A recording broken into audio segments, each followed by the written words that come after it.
the seasons change, we remain. Introducing the Art for Change podcast gang. The intellectual Mr. Sapiosexual.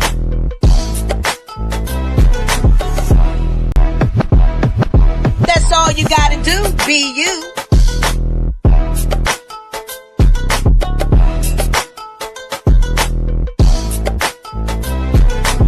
Montana Cobain pulling up in the truck. And Lady Alba with the glamorous power touch. We stream live at 9 p.m. Eastern Time. Soul Food Sunday, Motion Monday, and Therapeutic Thursday. And some days in between, switch it. Subscribe and bell on so you don't miss it. But if you do, we on repeat on every major podcast application. Interviews galore and more. Y'all know the situation. So book your seat when we turn up the heat with your Art for Change.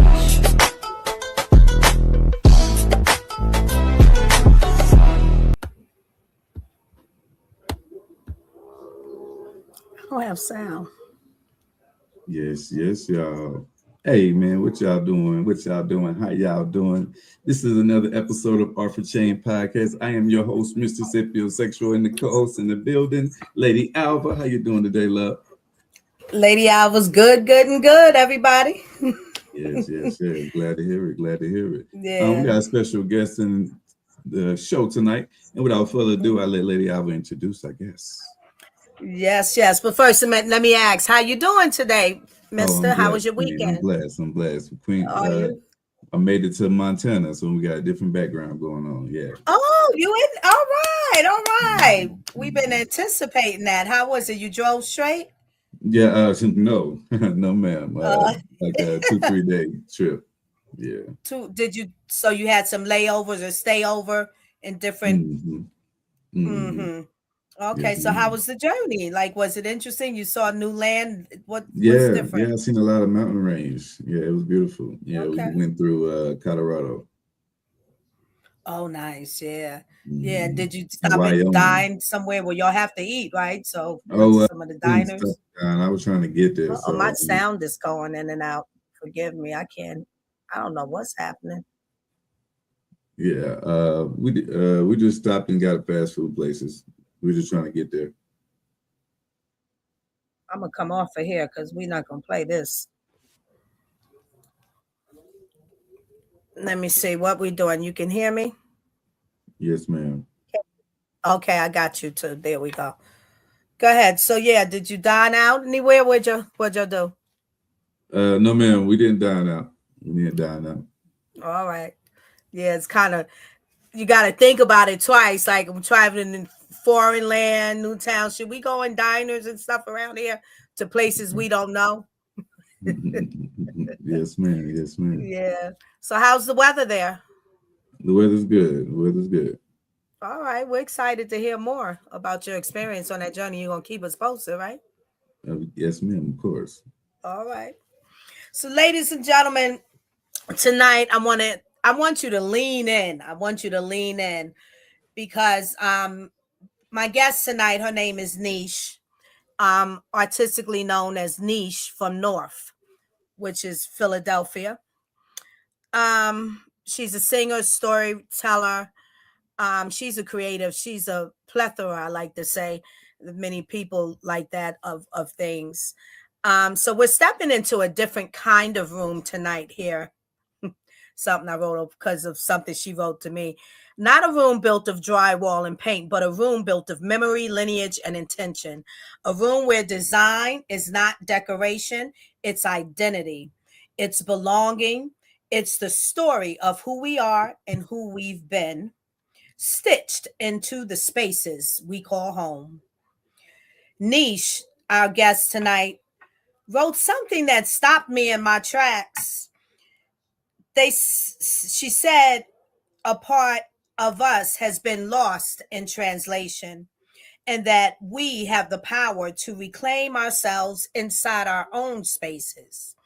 That line, that truth, is the heartbeat of tonight's conversation, y'all. Because when we look at what she had mentioned to me, Afro diaspora, you'll hear more about that from her and what that is for those of us who don't know, because I didn't know. But you see, a people who have always turned scraps into gold, a people who have always made beauty out of limitation, culture out of chaos, and home out of whatever the world handed us. But what happens when we finally name that? When we finally claim that?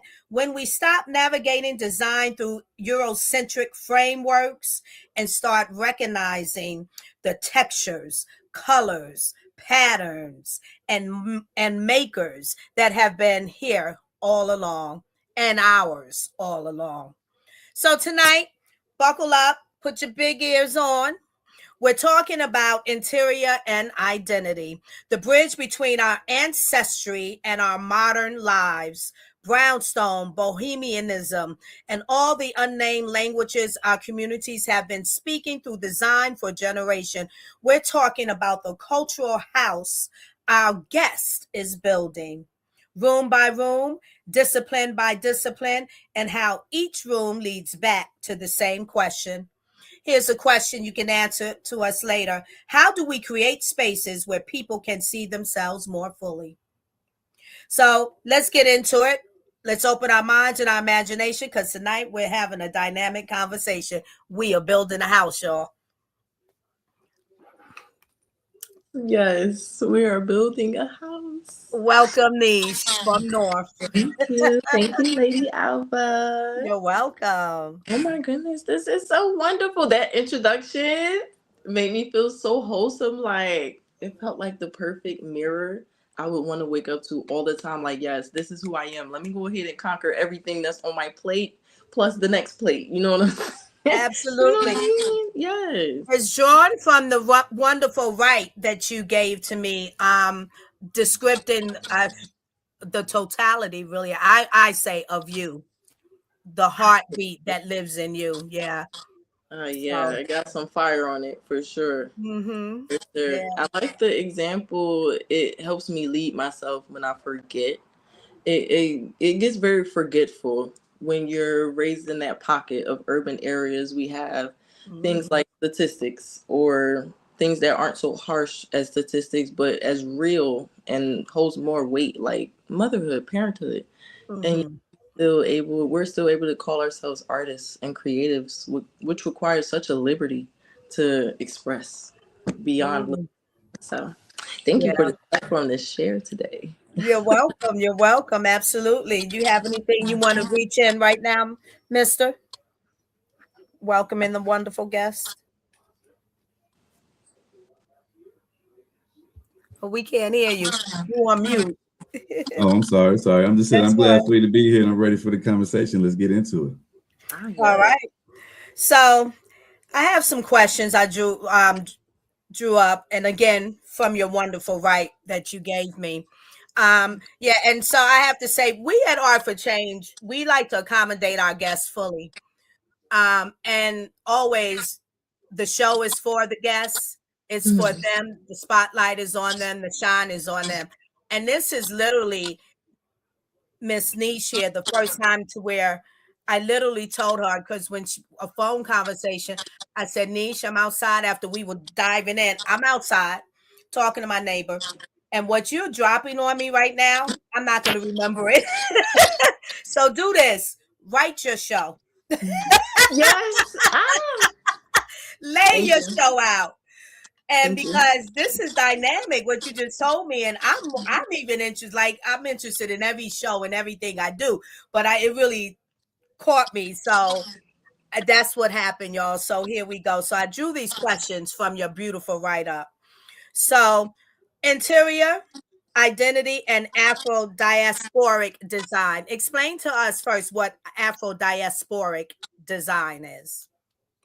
So the root word other than Afro is diaspora.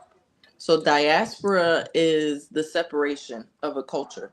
Now we take the prefix and put it back. Afro diaspora is the separation of Afro culture.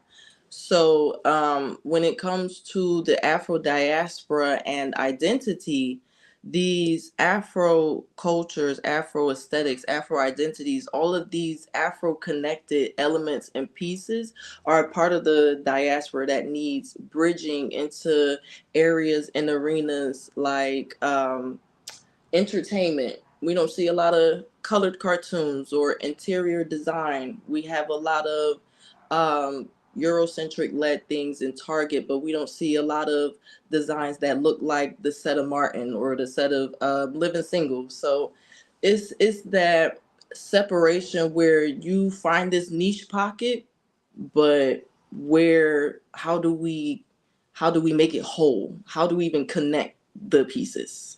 And that is where the Afro diaspora and identity come into play, of really giving us a space to say who we are, know exactly who we are, and have those specificities catered to in a way where our expansion in our identity or just our mere existence isn't, how do I say, on a faulty foundation or a faulty structure. Mm-hmm.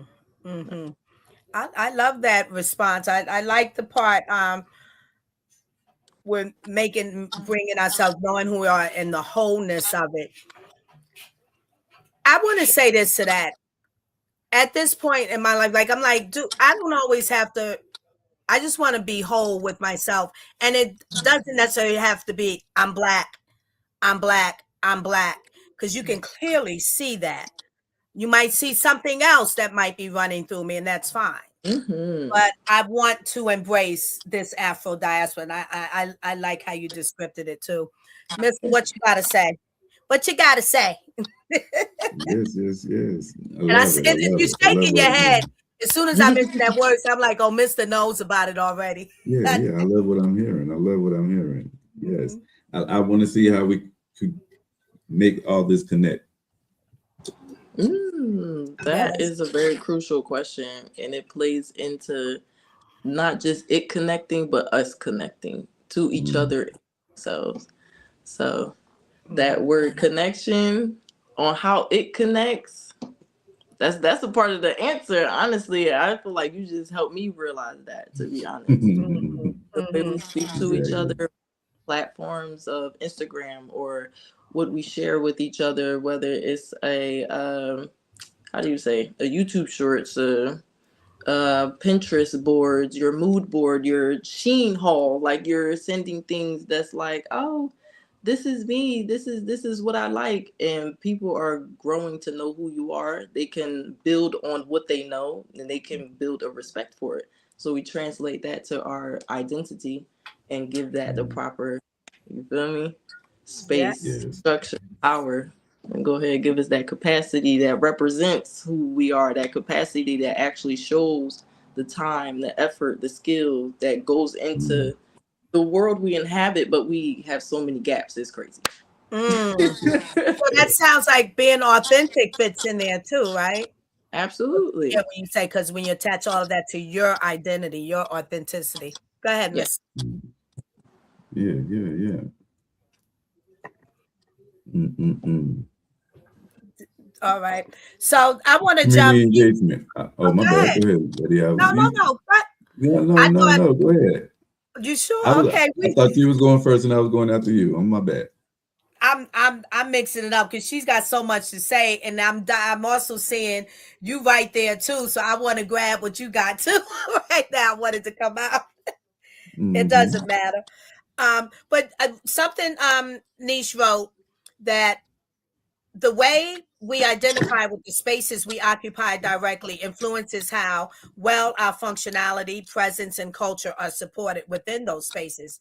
So, how did you first realize that design could be a form of cultural identity and not just aesthetics? Cultural design. I've always felt myself and my identity strongly. So I was someone that represented self strongly. And when I was younger, my mom gave me chores specifically of mopping, sweeping, cleaning glass stuff in the house. But with doing those chores specifically, I had to move furniture out of the way to clean. And in my mind, after I'm moving furniture around, I can see a different vision of the room. So I'm like, okay, since I'm already here, mind you, I'm like 13, 8, 10. It took me a long time to get out of 98, 95 pounds. My metabolism just sky high since so I'm just this tiny little girl moving furniture around the living room, and my mom is shocked as ever when she come home. And my voice of reasoning, because she's very old school, do not touch and move anything without my okay. So, but I'm the middle child, so I'm going to break a couple of rules with good reason. And my reason was feng shui. So I just felt like I had to always be genuine on what I spoke on, which kept me knowledgeable and pursuing to dig deep when it came to knowledge. So when my mom came home, I had more to tell her on why I changed the house based on feng shui. And the more I learned, feng shui is a cultural tie of how humans move in their environment. It's a understanding. It's like a rubric, a guidebook to know the power of your space and how to use it. So then I learned about the Bagua map of feng shui, which highlights each compass point, the elements that attribute to it, the person of the house that can resonate to that direction or energy as well, such as the mother, the father, the firstborn, the lastborn. It's just that type of depth. The more I found and the deeper I saw that it went, the more I was just like, oh, okay, well, if it's like this for China or Japan or Nordic companies and they have guides like this, where's mine? Where's me? Who can tell me what is that color palette on Martin? Where can I understand how Regine designed her room, or all of these different sets that on TV, which is really important, that showed us an inside look on what it would be if Black designers or the Black culture had that space and liberty to be a college campus, to be a home in Bel Air, or to be an apartment building in New York, and you are a radio host and you got the money to do it, or it's not even about money. There is no limitation. This is a set. This is your character. This is your identity. This is built around you. But when we identify with the stuff on TV, there's no direct title for it. So then it makes it difficult to go look for it. You don't know. Nice. And there goes the gap. There goes one of those gaps. So Lady Alva, the quote that you mentioned was actually by Shane V. Charles, an interior architect that I've been following and learning from a while. And she speaks a lot in a way of which I'm able to identify what the gaps are, such as not being able to identify certain design styles to say, hey, this looks like a Southern twist inside of a New York City, but it still has that New York energy and homage of Black culture to it. We have a Southern Harlem blend, but we know what to call it. We know what it looked like if Bernie Mac moved from Detroit and went to Florida or LA. We have different cultures that has this gap, but now we're able to see how it's bridged in this beautiful lavish house with palm trees, but there's African masks on the inside. So we need names for that. So shout out to Shane V. Charles. She actually has a book that is often finding itself sold out when I go to look for it, because it is basically the dictionary, the encyclopedia, the picturepedia of all of the Black styles and designs and cultures and spaces and identities that she was able to identify throughout the diaspora and bring it together to give them titles. Oh, beautiful. Beautiful. Your husband popped up. He says, my wife be preaching. Oh, baby. Yeah. And Thank you, Poety my love. West, we see you in the building, and he described us and said that's what Art for Change is about. And all Yeah, you he other said you over viewers, there dropping jewels. Yeah, he said he yeah. loved it. And Thank you. Callie, I'm gonna pronounce the name wrong, but it's something she's saying to you. Yes, boo, hollering at you. Yeah. Go ahead, Missy. You got a question? Yes, yes. Your art blends Black fantasy with cultural memory. Can you discuss how these elements inform your storytelling and what message you aim to convey through these creations? oh, this is great. This sparks that childlike wonder in you and in me that prays to never go out once we adapt to adult responsibilities and realities. I use air quotes on child because it's just that primitive human experience. Like they're that Aries sign. Shout out to my Aries placements that I love so much.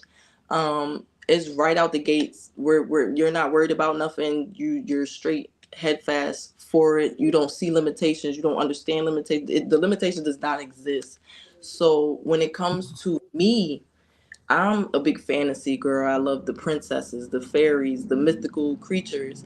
And prospectively speaking, growing up, I pray with gratefulness to the most highest of energies and my ancestors that kept me protected, especially with my mind.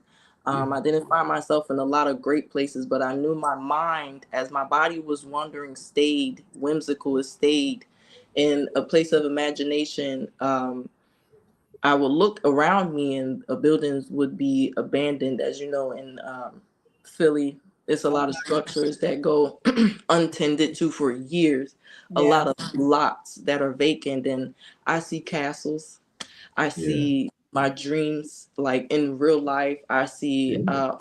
overgrown ruins. I see empty lots that look like it could be a pond there with the farm. And I see people from my community that are these characters that live in this world in my head where everything is perfect. Like the flowers have faces and lashes and they're talking to me, and I can just open Oh my hand man. and drop out gems and grass. There's certain places that I had to remain mentally and emotionally, no matter how dually contrasting in a more negative space reality could have been. And honestly, that's what shaped my strength in art, because it wasn't so true, because it's so surreal. My art is like a fever dream. It keeps Right. me in space. Like if I could manifest this on the canvas, then I could live in this reality with contentment and just meditate Ooh, in where you front of put my that? art. Understand why people go to museums and stand in front of a piece for hours and hours and hours, taking that one image and imagining motion. They can that one image inspires movies. It inspires animations. Um, and that one image inspires movement. So in the right direction. So that black whimsy is a strength that I hope a lot of little girls that aren't STEM advanced with the science, technology, engineering, and math, the girls who don't know how to articulate their emotions or their perception, even the men, the humans, all of the humans that could pick up some type of medium to Yes. create. I hope that it is clear that whatever is in your mind, you may not could literally mutate pigs to fly with wings like a fantasy, as far as I know, but you can paint it, and you can sit there with that painting and develop multiple narratives over time. You could sit there with that Yes. painting and come back to the same story every time, because that space gives you what you need. And I needed my flowers with lashes and my girls with bonnets emerging out of the grass like Homer. I needed that every day. Yeah. There's a movie, right? A Beautiful Mind, and yours sounds like a beautiful mind. And it would be so lovely if we could just have more humans like that, or those that do have it, if they really release it outwardly and let us know it, or Yes. show it to us in ways, definitely. And I'm so that you mentioned Philadelphia. I kind of, when I have come to, and I see what, like, how did this happen with all the abandoned buildings? And I still see too those houses that are magnificent. Somebody just needs to fix them up. So if we had 10,000 people like you with that mind, instead of the people, oh, it's a dump now, nobody wants to stay here in North Philly and get out of here. No, fix it up. We need Yes. those people to come in Refurbish, and reimagine. fix it up. And with that mind, you're gonna care for it. How could you Yeah. not? you know. Yeah, that's beautiful. You also, one other thing I want to say, you gave something which actually I have to give homage this to my mother, because when you mentioned about like in the museum and watching a picture Yes. for hours and hours, my mother always had designed her home. She's a creative mind. So she would even bring stuff in from outside that I've learned to do. But I don't know if you guys remember like the old type of street warning sign before the cones. It was a horse, I think they called it. It had the middle leg and then the triangle. My mother brought one of those in her house and painted it, and it was a art piece sitting in the middle of her house. Yes. Yes. You know what I'm saying? She Yes. did stuff like that. She had her paintings. She was in whimsical in ways too, different seasons and holidays. But you could always come into her home, her bedroom alone, and just sit and gape And that is a sanctuary. because she As soon had as you different wake up, you just and want to this and sit. that and some of the family said, "Oh, it's just too much." I said, "I love it because Yes, I ma'am. see this over and over, but I always get to focus something in a different way or look Yes. at it differently." Yeah. So let me roll on to another question. Okay. Um, which do I want to pick here? You invited us to imagine design languages like Harlem Deco and Brownstone Bohemianism. If you had to define the first pillars of an Afro diasporic design language, what elements would be non-negotiable? Okay. So let's see. Well, I am a student and still learning.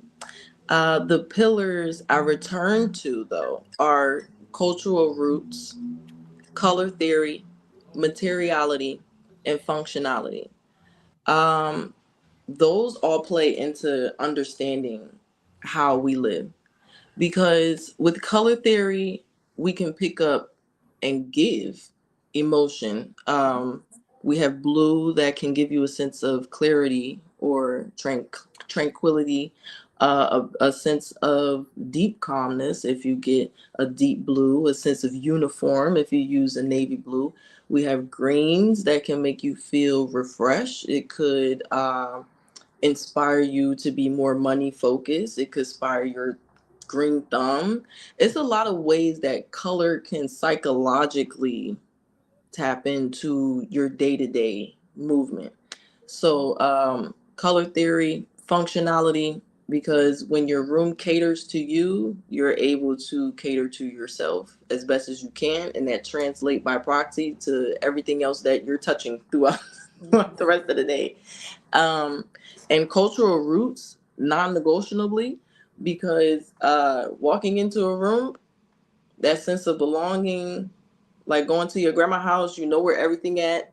You know you can wash dishes when they're dirty. You know where to go to the bathroom. You don't have to question what's going on at grandma's house, and nobody's really questioning you. Like it's a home. It's another place where you know your functionality is supported, and Mm. you know how to function within this space. As opposed to the mailman, he can't just walk up in grandma's house. He's not even gonna really know too much of what is even appropriate past the threshold. Like you don't know if you're supposed to have your shoes on. You carry it. You still got your mail hat on. Like he gonna go through it with the first 20 seconds in the grandma house. There's certain rules and regulations emotionally, or should I say internally, because it's beyond, not beyond, but it's with emotion plus some.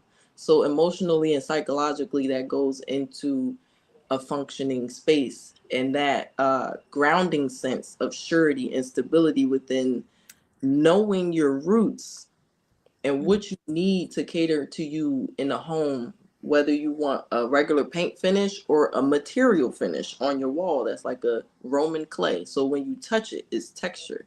Or do you want a floor that's wood and polished, or do you want a natural stone? Like it's a lot of, it's a whole lot that I love to keep acquiring to Yeah. know, because the more we know, the more we're able to function That better. that's yeah, I agree. And it sounds to me, you made me think that we might be, I believe we're a lot lost culturally in our emotional grounding and our psychological grounding. Hmm. Because why do people like, oh, don't even, why are there people that it's just a color, it doesn't matter? Why does that Lack even of exist? knowledge.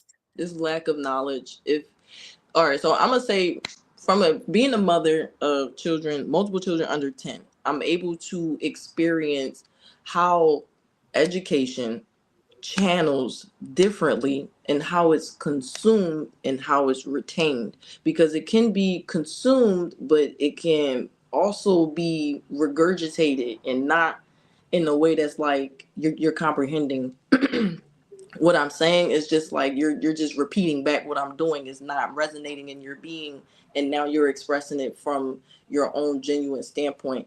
So with that, I will say learning from my children, when I teach my son who is 10 and in fourth grade, I have to really break it down to not just layman's terms, but once I break it down to the basic fundamentals, I have to go ahead and apply what he cares the most about. Because if Mm, the terms, if the terminology or the imagery is not resonating, it's like YouTube when you're building a brand or putting things out and considering the market and how people are consuming it. Certain audiences, you only got 3 seconds before they scroll. Certain audiences, you only got 10 seconds before they scroll. And that's mhm, like how people consume information. If the first three choice words do not hit, is in one ear, out the other. So some people take the consumption of the psychologically and the emotional connection of color the same way masses consume astrology, I would say. mm, It's like, oh, it may be true, it may be this, but people still say, oh, yeah, that sounds like me, that sounds like me. It's okay to claim it. It's okay to claim it, because when you take something that does make sense in a way and you acknowledge the truth in it, you're able to not just bypass the facts and stay ignorant. You're able to take what the facts that you don't know and use context clues around it to understand it versus bypassing it. mm. Interesting. Okay. Mister?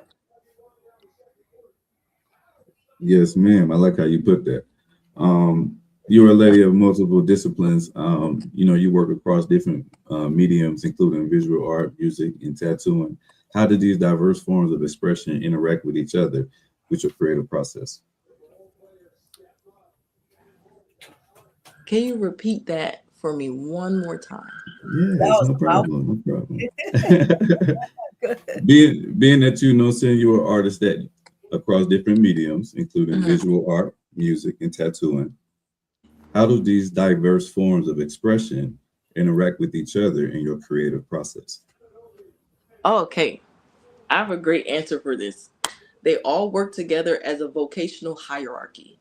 All of them are this, like, they're part of the same vocation bubble, ecosystem, not ecosystem, but the same world, so to speak.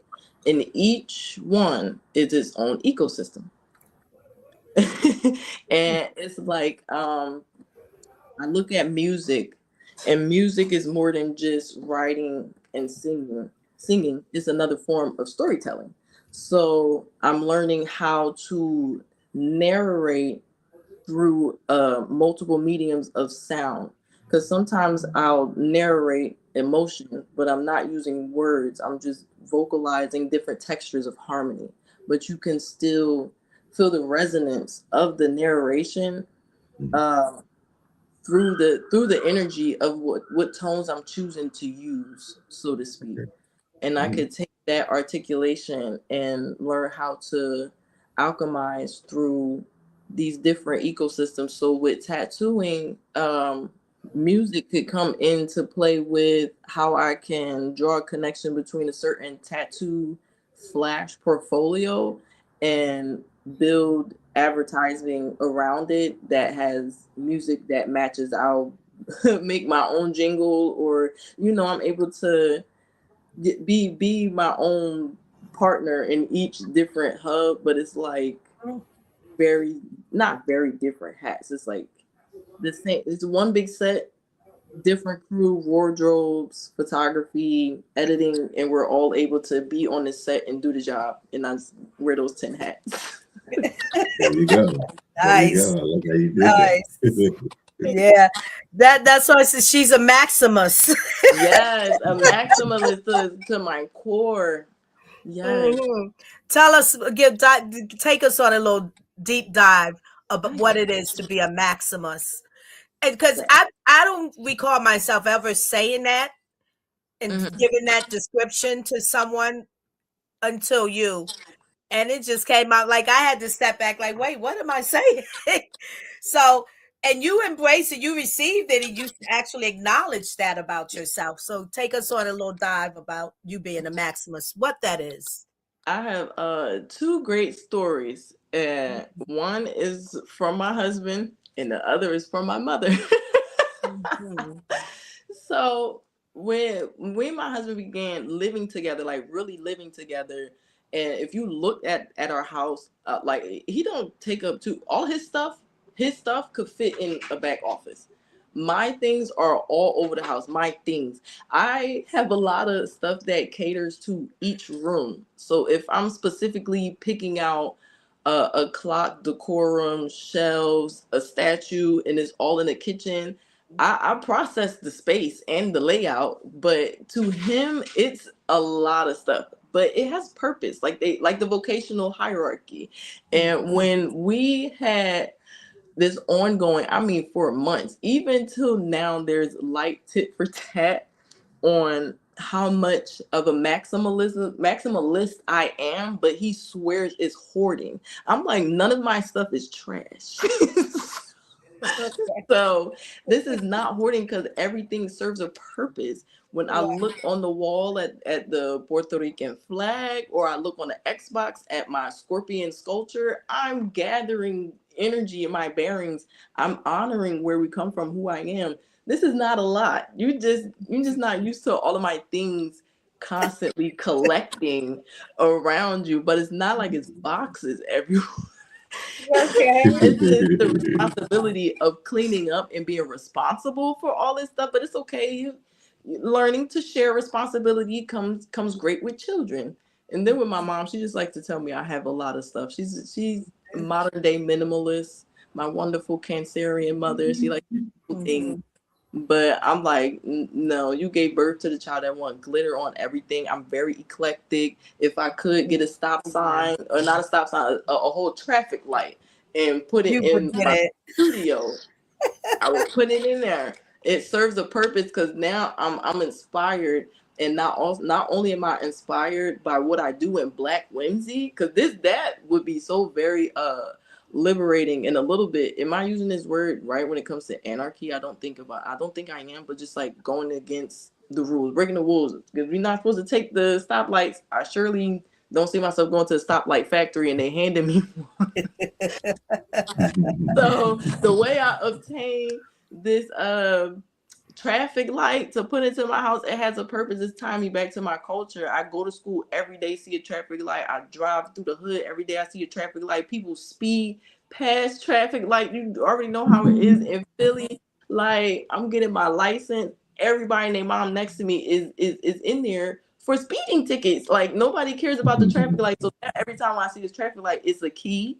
I'm culturally rooted and connected, and I feel liberated because I obtained this through a way that's probably not from the factory, but it's mine now. I So love it that. serves a big purpose. Yeah, I love that. I would say nice to get in the traffic light niche.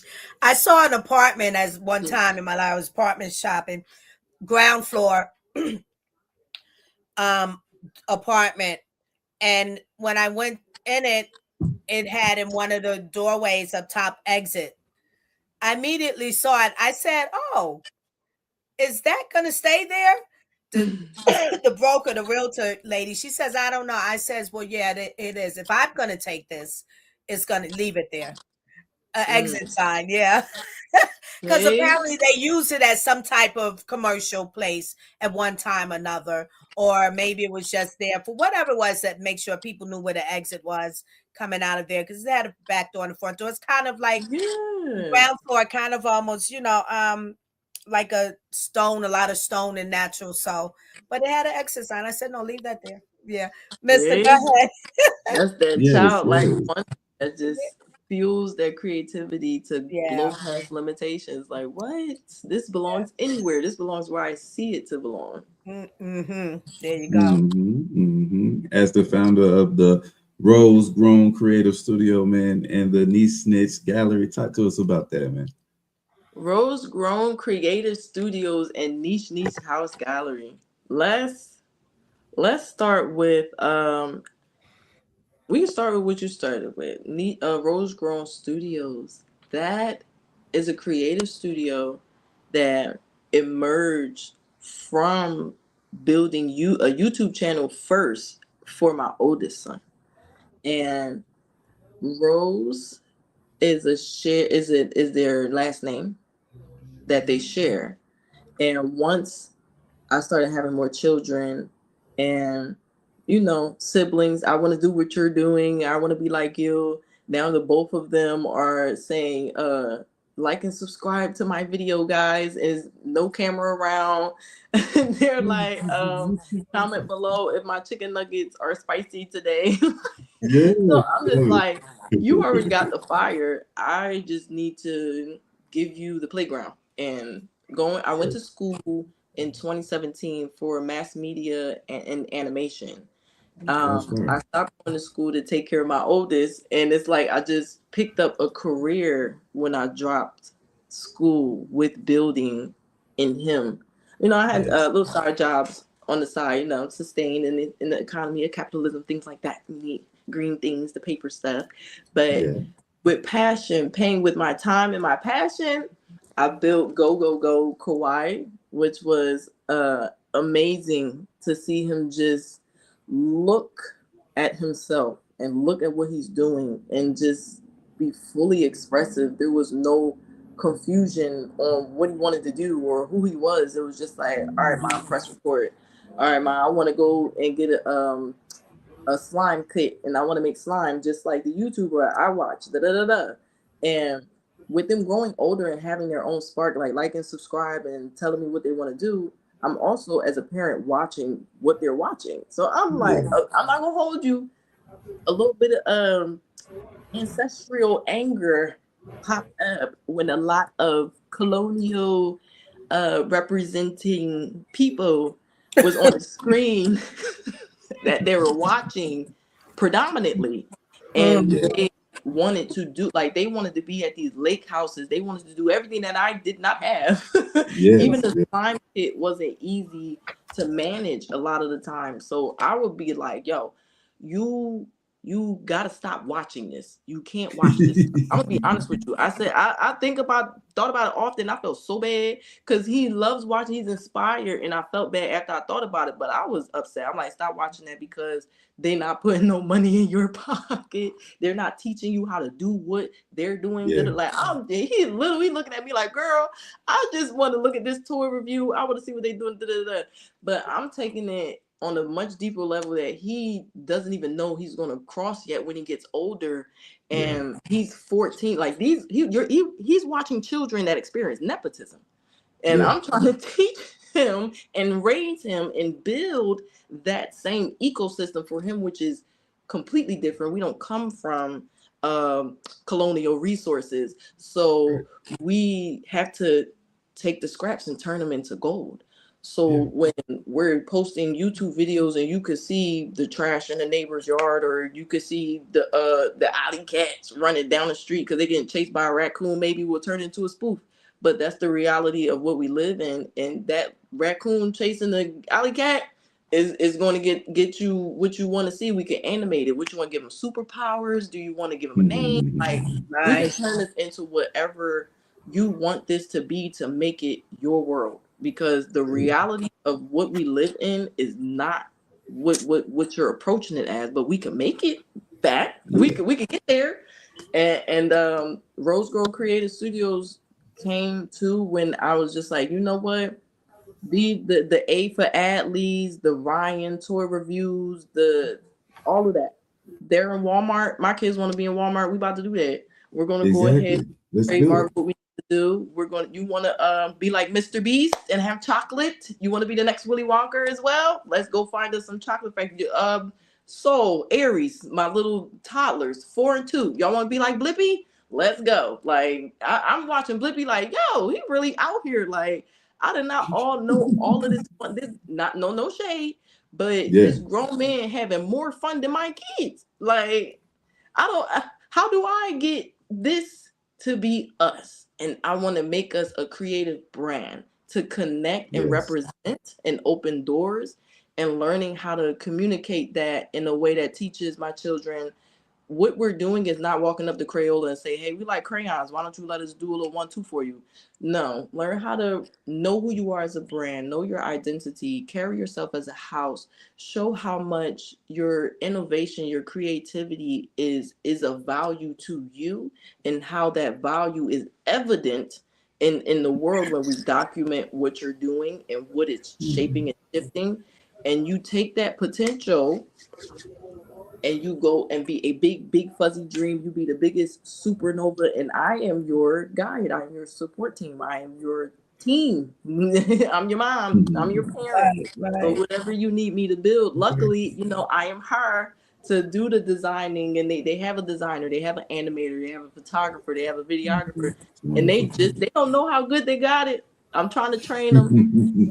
Our oldest does stop motion now, and the middle one does role playing with the action figures, so he'll do like narrative speech. And I'm just looking at them like, I wish y'all could function the computer, like just record it yourself and edit half of it, and I would and then I can help you in, or stuff like that. But I just keep working, no matter how long. A 2-minute video may take me 5 days to finish, because Yeah. I'm cooking, I'm cleaning, I'm going taking school. It's just everyday life. But Yeah. I'm committed to say this we finishing this show. This joint gonna be out by the end of the week. Like, that consistency is gonna get us to that point where I'm like, okay, now I can see you working on a laptop. You can just be like, hey mom, look what I got so far. With Yes. your YouTube plex in the back. Because we did that. We did that, and now you can carry your torch. Yeah. So that's the Rose Grown Creative Studios.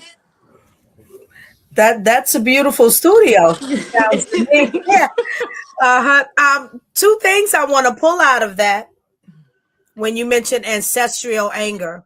Mm, I think that's an awesome way to describe it and to speak it out loud. thank Many you. of us don't even realize that thing that rises up when we see something or hear something, how that feels inside, that's what it is. There's many that mimic anger because that's what they see.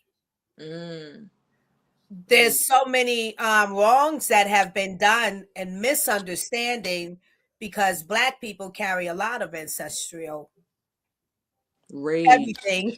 pain, trauma. And we've been misjudged by the colonial people and other cultures or races because that rises up in us, and then they judge it as something, oh, you just being, no, what you see when you do that, you're just putting me in your colonial box and you don't Mhm. understand. I think Very I can say the dismissive. diaspora that lives in me, Yes. so We're but internally some of bridging us, those gaps. yeah, Yeah. it's very important. So I really like the way you described that. And some of us are really mishitting it. And those of us that don't know, Brown, we need to really understand when you have that emotion and feel, just before reacting, like kind of sit with it and say, why am I Yes. feeling this? Why Yes. am And I when you feeling get to anger the root about of this it's crap not over here? fair. Like, what is that? Hmm. Before you start to get into it. Yes. Yeah. So I'll come back to the other thought that I wanted to pull because I just dug myself into that and it kind of backdraft on me. The But that's conversation is okay. great. Yeah. Yeah. It's the Niche at Night, Niche in Motion show. Hey, Nish In Motion on There Monday. you go. Yes. There you go. Um, you said we move from simply occupying a space to a true belonging within it. What does belonging look like in a room what does it feel like? You've highlighted some of the importances already, but give us a little more about that. I will say, from my personal perspective of belonging into a room with someone that can come across a lot of different ways. My energy has a lot of depth to it, so I can be very intense, even in excitement. Like every time I gave birth, like the day of or the night of, I end up laughing at some point, and I like shock my kids out of their sleep. So it's like, for me personally, to have so many ranges of how I can be perceived due to how much I hold, to belong in anywhere, I have to really feel like I belong to myself. And when I walk with that sense of belonging and understanding and love for myself, I can go into a room, and when I am welcomed, and that welcoming feeling is nourished by the people I'm around or the places I find myself in, I'm able to really lean in and extensively become that feeling of belonging. So even if I'm not so welcomed into a room, um, that sense of belonging to myself, loving myself to the utmost, not in a vain way, but just aware of how I'm feeling and loving myself through my emotions, what I look like, and loving myself through my appearance. When I'm in spaces where I'm not feeling as if I belong, I belong to me. So I'm able to come into that space with grace and hold space for others to meet me and pass through, or meet me and shift and stay. But I know my energy for me is what I need to stay out. Whatever I need to do here, wherever I need to go, I belong in my skin. I know of myself, and I can be grounded. I'm not moved so deeply by those around me to an extent where I can't recover from thinking to myself, like, okay, is this how I'm feeling, or is this based on what I'm interacting with? Is this what I believe, or is this based on something that has crossed my path, or something someone said to me today? So that sense of belonging has to really be rooted in self first for me. And it'll defy the odds of the places where I don't belong, because now I belong here. I'm here and I belong here while I'm here. And when I left, and when I leave, whether I do belong here after I'm gone, or whether I don't belong here when I'm gone, when I was here, I belonged. I was here. I did what I needed to do. I held my space in my capacity with grace and authenticity, and I left when it was time for me to go. There you go. Beautiful. And There that you brings go. me back to the thought that had left me for a moment. I like that with the teachings that you're bringing to your children. I'm just going to wrap it up this way. Instead of chasing the goal that the and using your dialogue, the colonial have presented to us over and over and over and push upon us. You're saying find the gold in you first. Mm-hmm. Lead with that. Yes. Yes. Lead with that. I love Yes. that. Yes. Mister. Yes, yes, yes. Before we go any further, man, tell the people where they can find you. Tell them your YouTube channel. Shout yourself out, girl. Do your thing. Oh, absolutely. This is about to be the ultimate plug. No shade to the streets. You know what I'm saying? We are going to plug in first Mama Bear. You can find me at Nish NISH _ FROM _ North NORF. Oh, that's my puppy. He- He'll be okay, just like the children. He wants a YouTube channel as well, and he'll get one. He's trying to speak his piece. Well, you'll get your plug next time, but Your owner's next. Nolan, our baby, go go go Kawhi, his YouTube channel that started since he was about 4 and he's 10 now. So the content is That's very awesome. creative. We have go go go Gogo Kawhi, Kawai, and that is Kawaii spelled in as from the Japanese term for cute. And on YouTube as well is my second baby, Solo Radio, SOLORADIO. That is all of my notions that I'm working on, everything that I am housing, every place you could find me so far to see what I am doing creatively, artistically, expressively, honestly, you Mhm. know. Yeah. Yeah, that's Thank beautiful. you. You remind me of someone who lived in the era, the people of the flower people, the 60s Says and that a lot. 70s. Like Absolutely. so it's Save nice the to world, be the hear you world. and embrace you. Um, I'm gonna give a little bit of peace to the audience here, and then she'll hopefully perform it before we close for sure. But where Niche Look lives, at she just went my to family is on that same block Yes. years. And I happened to be there visiting and sitting on the porch with my father. We're just talking. It's morning, having our coffee. His side, my father's side of the family lives there. So I hear some melody. Oh, somebody singing. Oh, it sounds beautiful. Who is singing? Now, my father's hard of hearing. He really can't hear it. So I tell him, hold on, I'm going to go. I went off the porch. I start trailing down the block. Follow your nose. I was following my ear to the sound, y'all. Yes. And then a silhouette was in the doorway of the screen, and she's holding a baby. And I'm looking at her from across the street, and it's her singing. Mhm. I said, "Oh my gosh, good morning, beautiful voice. Oh my gosh." She just looked, thank you. Wow. And I just went on my way back, left her to what she was doing.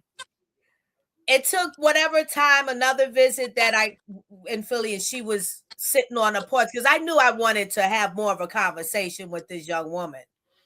So I see I'm there. She's on the porch. She looks like she's crafting or something. So I just say, let me get up here. Like I gotta go to the store. That's what I'm thinking. Really don't have to. But and I come by and I just say, oh hi. And that's how we start the conversation. And that's when I invited her to be a guest. So this is like last year sometime. So we're just coming around to it. But I think you're gonna do a little melody for us, right? Before we Oh get out. yes, I could do a little one too. All right. Now, but before let's savor that. With this artwork behind you, give us some of that. Tell us about it, please. So this here is my home gallery, niche house gallery. The start of the first wall in the collection of all of the pieces I've been creating and curating. Since I can, well, some of the pieces I have documented back to 2016, 2017, 2018. And Mhm. I am just now able to finish these pieces. Like when you hear women say, "Oh, it's because I'm a mom, my children, I'm a mom," that is so serious. It's Mm. like the postpartum is just as serious as the upside. Like Uh-huh. it's a lot to consider, and motherhood took me 10 years to figure out what is this and how do I manage it and how do I even get back to it when I'm putting it away for months at a time. Oh, wow. So this is just like the emergence of, I want to say, one of my core pillars, like music, that just is like, if this isn't going, I I'm probably gonna start tweaking. just, just to be honest, because as you can see, the things that I create are isn't everyday images. It's like you don't meet a dolly every day. You don't meet it's another artist. She made one of my favorite paintings. I've studied that for as long as I could to forget it like blasphemy. But I want to say O'Keefe. We'll leave that for me to rediscover and be elated later in time about that. But just these pieces where it's raining gems, it's like I'd rather see that as opposed to when it's raining and it smells like unmentionables in certain pockets of inner city spaces. So this was a space for me to like start. Don't wait for a venue, don't wait for a curator, don't wait for a museum. You have a wall and you've been running through the breaking the rules of the house and home that your mom set for you to not change her anything. So I'm pretty sure a couple of nails in the wall will be fine. Like, and this is what I see as soon as I wake up. As That's soon as I wake beautiful. up. That's beautiful, Mister. Yes. Looking ahead, what are some of your hopes for the future? Artistic practices and just everything that you got going on. My hopes for the future are ever expanding. They're like when it comes to the future, I feel like what Michael Jackson said, if I don't do something about what I'm downloading prints, however many princes is out there, gonna do gonna do what I'm set to achieve these visions that come into my head. And when we look at Michael Jackson, we look at Prince, these aren't people who transitioned into being icons just because they were famous. They are icons because of how they contributed to these arenas that they're in, that Yes. shifted the beliefs, the philosophies, the consumption, the appearance of mass collectives. And we're shifting, we're knowingly shifting like the psyche of a lot of people. So years from now, I want my name, my children's name, my husband's name to be on placards around the Yes. city that Yeah. identifies not just, oh, we did this, or you know what I'm saying, this is mine. Like, no, this involves me, but this involvement of me wouldn't even be a thing without the city. Like, that's the thing about me looking at placards in the city. I'm not looking at it as me being above the city or leading the city. I'm looking at it as being a staple part of what's Yes. not going to break what makes this city. So when Mhm. I'm thinking about 5 years from now, we have a lot of so my son, he's in CCA, which is homeschool.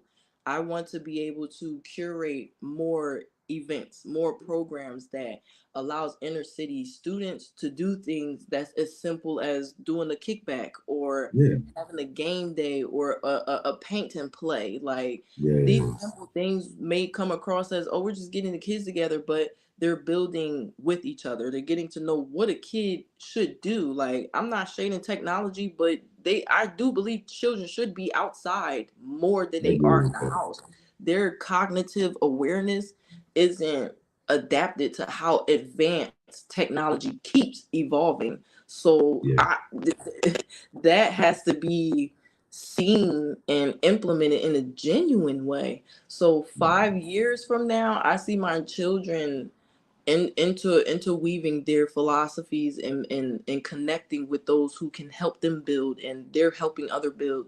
And I'm able to make my dreams come true of owning multiple homes, a couple ranches with my cows and my Let's chickens. go. I'm able Yes. to honor my husband's mother and build a compound and have family around where you can be. You don't have to stay, but that's your house and you don't have to be in mine. But I can see you. I got you. The garden is over there. We can go fishing in the pond. Whenever you come home and you don't see me in my house, look over by the lake. But just know all of this is ours. It may not be 5 years from now, but I know the seed will have sprouted something that will Yes. make that the oak tree that extends past those 5 years. So 5 years, I hope everything that we set a vision to and a motion towards gets that range and that energy and that awareness that it needs to keep building and to keep connecting.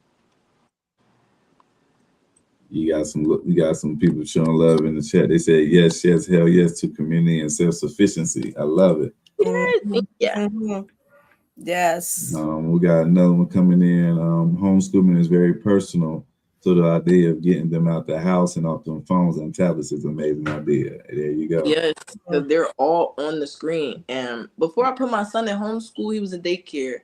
And I was young. I had a lot of time on my hands. I was able to spend some time in the field. I'm always in nature. I'm a big nature girly. Wissahickon Trailway is my favorite place to be, honestly. Anything with a bunch of leaves and colorful things flying, you can find me there.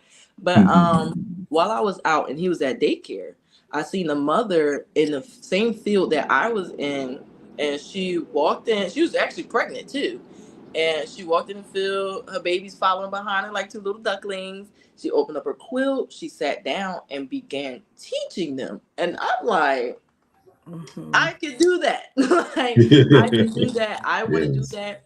And I was already in a space where I was staying at the daycare my son was going to, the way that I do now with our second child.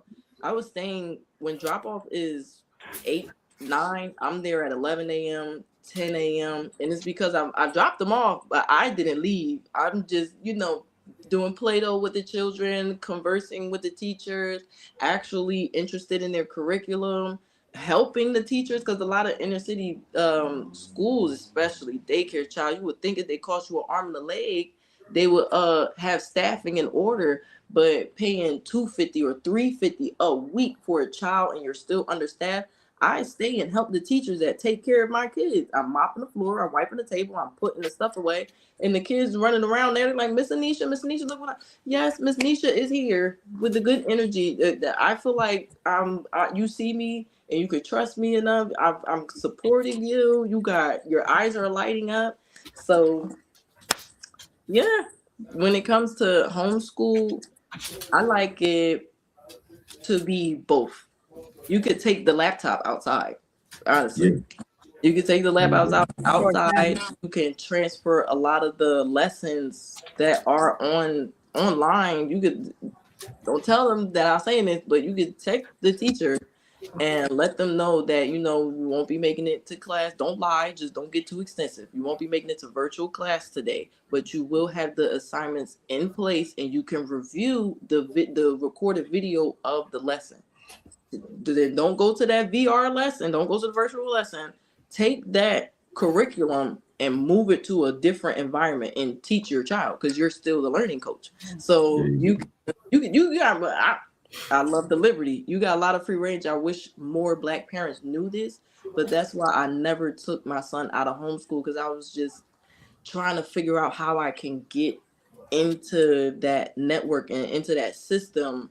And this year feels really good. I have a lot of stuff moved aside to be able to focus on his education specifically. So we're about to hopefully I see more of the parents and the families in the city, and we get to do a lot that gives our children's minds not just a structure but a different perception than just SEPTA buses, people standing on a corner, going back and forth to school, going back and forth to the store, seeing certain stuff on TV, maybe getting a field trip. Like, if we can't go do what is more colonially advanced and easier on that side of the place, we need to get a little bit more innovative and fuel those who have the passion for it by actually showing up. All you gotta do is just bring your kid and don't you know what I'm saying? Don't stifle what the both of y'all can gain, if you see what I'm saying. Yeah, for sure. For sure. Nish, you mentioned about rooms in a house and how they serve a purpose.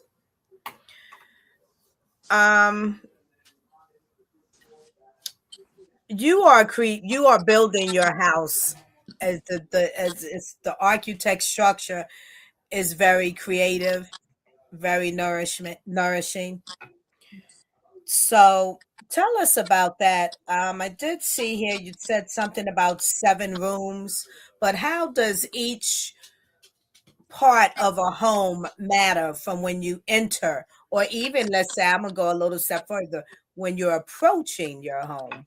And then Mm. once you enter in those from that point in all the different spaces, how does that matter? Wow. This question makes me a little, not even a little, a bit of giddy.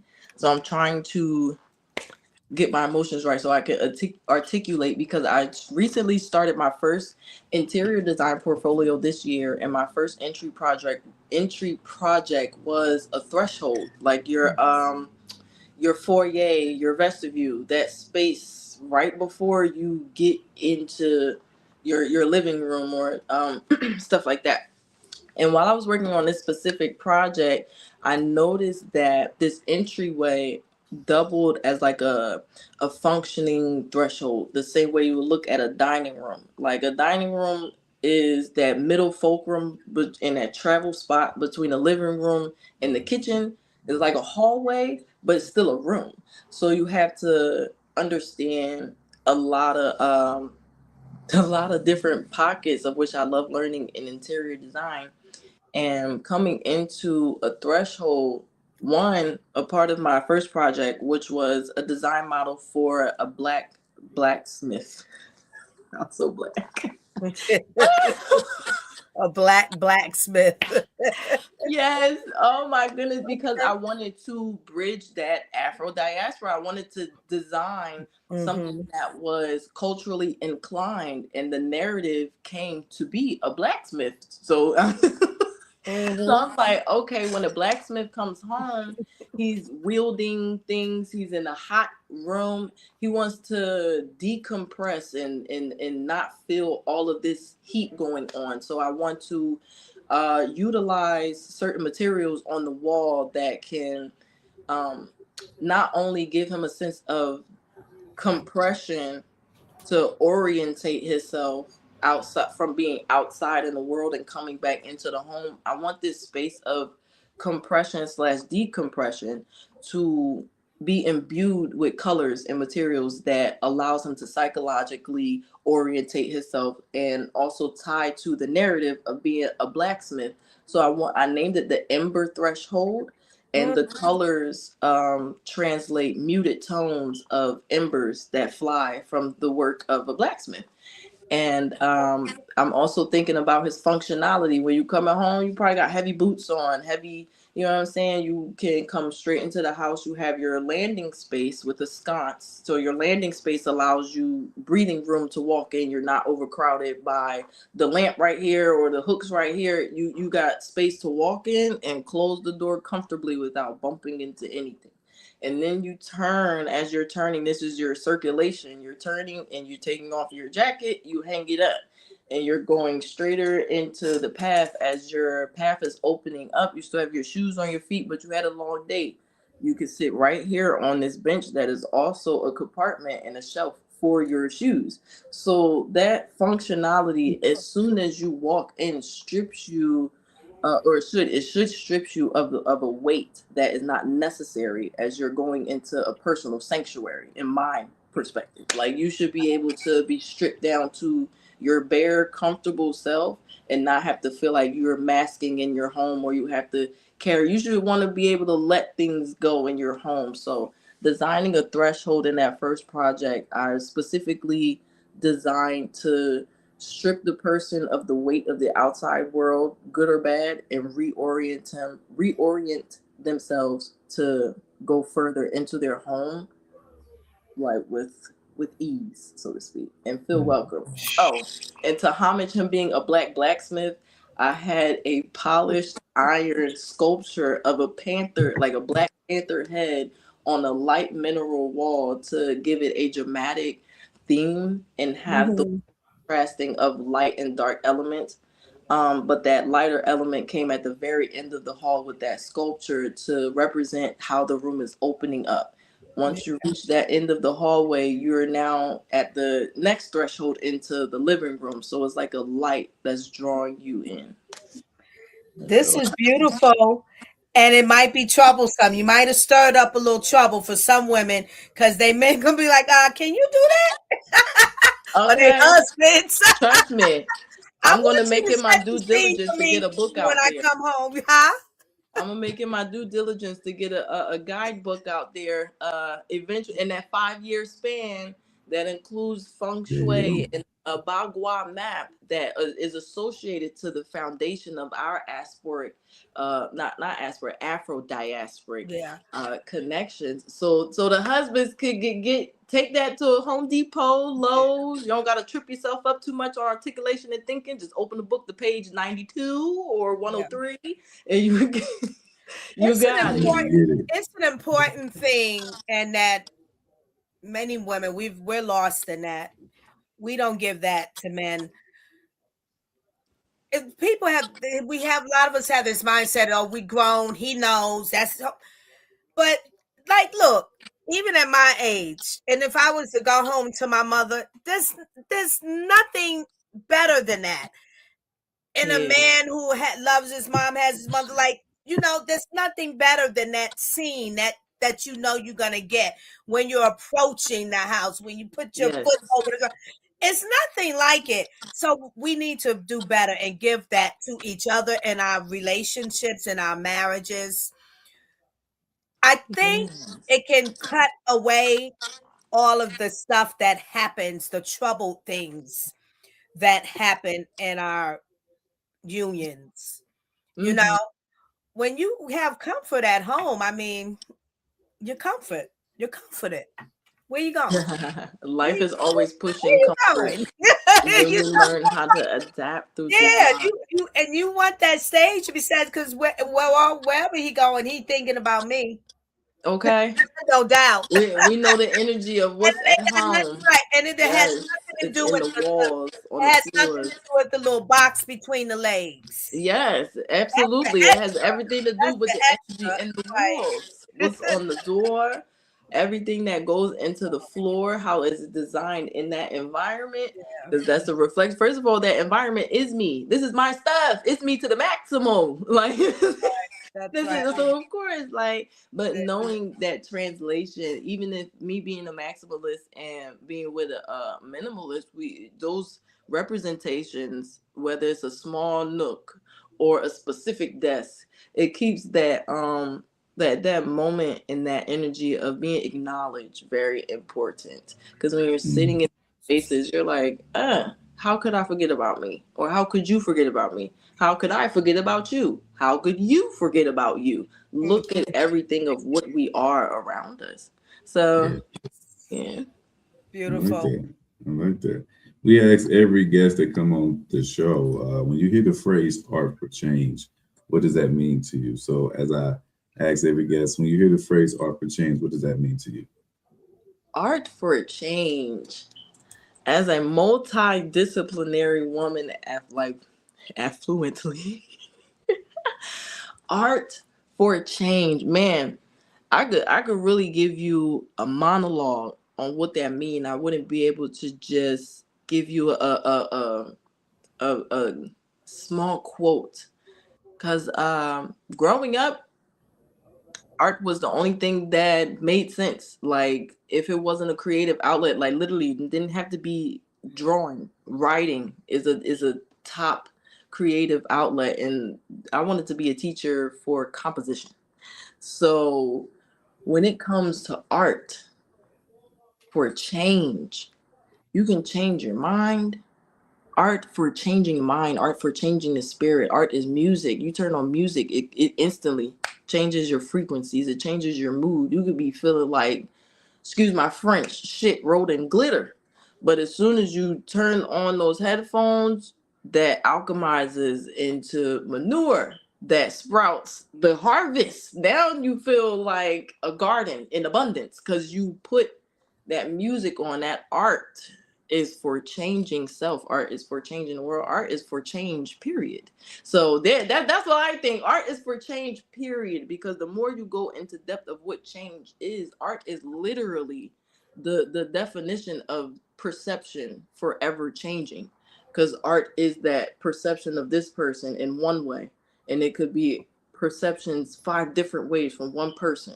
Then you have one art theme topic, and now the art is for changing how many perspectives can be drawn, how many philosophies actually land here. Art is for change, period. Yeah.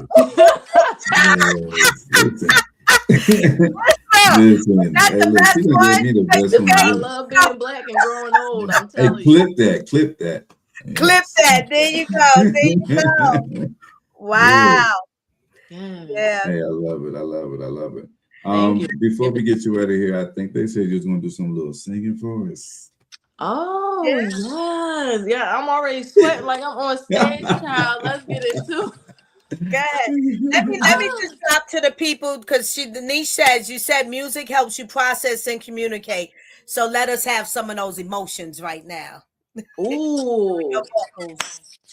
This now Tevin Campbell. Now we know this as I sing this in honor of my Puerto Rican queen, my husband's mother, my children's grandmother. Child, she loved this song. I loved singing this song to her while I was in the kitchen. She'd be singing with me, seeing me in the kitchen. And the perception. Sometimes I like to sing this to myself in the mirror because can we talk for a minute? Girl, I want to know your name. This is self-affirmation. For getting to get to know yourself, invite yourself to yourself and say, can we talk for a minute? Girl, I want to know your name. It took me a long time to like my name. It did. It did. I was my name, but I love it now. I I love it. love I that. love it. I love it. I I love love it. that. Thank you. I love it. It ties into Clip that. everything. Get to know yourself. Yes. Know yourself. Don't perform. Don't be. Don't as this and that. Know you. Yeah. Let the mask fall. Let the mask fall when you're in the mirror. And Yes. that was Truthfully, live, folks. They don't know auto tune or nothing. That's just pure That's talent it. right there. with the nervous jitters, believe it. Yeah, I Please know what I'm believe saying. it. Yeah. That's what Art for Change give you, baby. You better lock It in. did. Absolutely. Ah. Yes. Before we get to her, I got a fun question. If you could have any superpower that can enhance your creativity, what would it be and how would you use it to advance your art? I would have the power of not just this power itself, but the power of this person. So I would have the power of Loki, the god of mischief, because Loki can shapeshift. He can multiply himself. He has a very, very, very, like when you get into the lore, he has a very slick silver tongue, almost as if it's literally meant to sway you. He has a lot of illusion magic. So there is just, it'll be like the magic of being Sabrina the Teenage Witch, so to speak, so to speak, because it's just like, adventure awaits when you have that much on you and capable in your hands. So it's just like every Michael Jackson download that cannot get to Prince, I'm on that expeditiously in like 5 different ways. Because Yes, I love it, man. Hey, hubby showing you love in the chat. He said best singer in Philly. You better know it. oh, thank you, Yes, baby. it Yeah, You know, I yeah. studied the greats, Jilly from Philly, Jasmine. I love me some Anita Baker. Child, I sit there all day. I just discovered Teddy Pendergrass' record not too long ago, one of his records, and it's because I was driving home and somebody was playing it in the car in front of me. So I'm like, I'm using voice to text, like, yo, I don't know what this song is, but I'm listening and track, like, just pay attention to the lyrics, and then we're going to find out what song this is, because I rock with this song. And it was deep.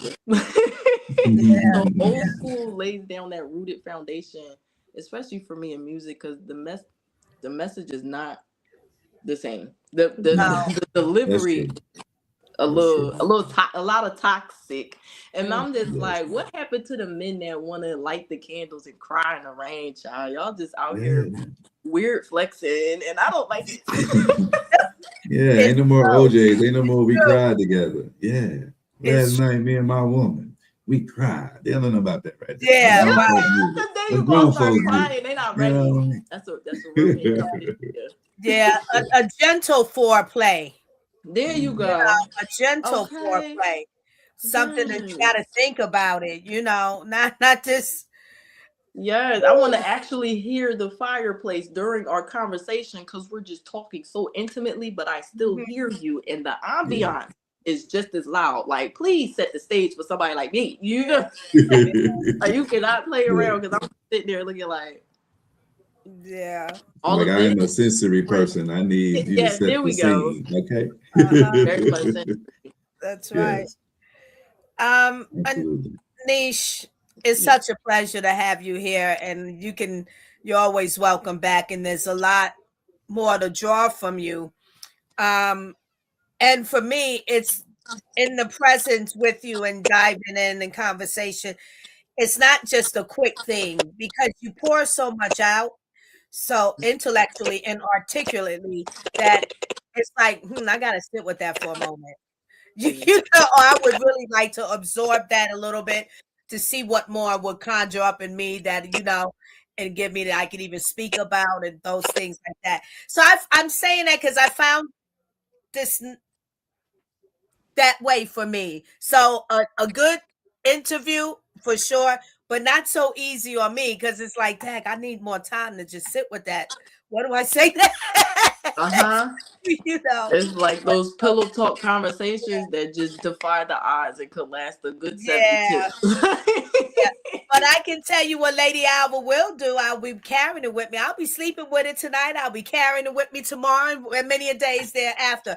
I'm so pleasant that you came and received the invite, and keep in touch with us so we know what else more is going on with you, and we'll be following you to take peekaboos and have you back again for round 2. Yes.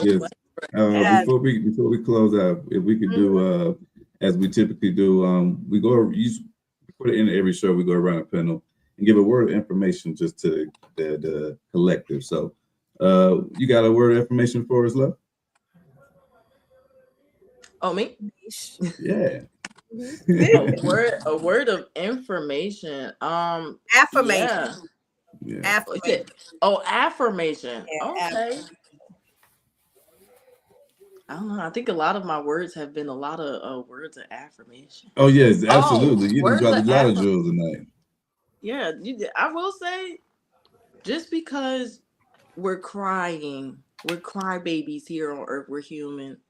Whether you're a man or a woman, cry, release that, be vulnerable, embrace your softness, because your softness is not your weakness. Your softness is actually information. Your softness is data. Your softness tells you where you need to be nourished. Your softness tells you what you're missing. So cry so you can release those tears and have the space to identify what those tears were even holding in the first place.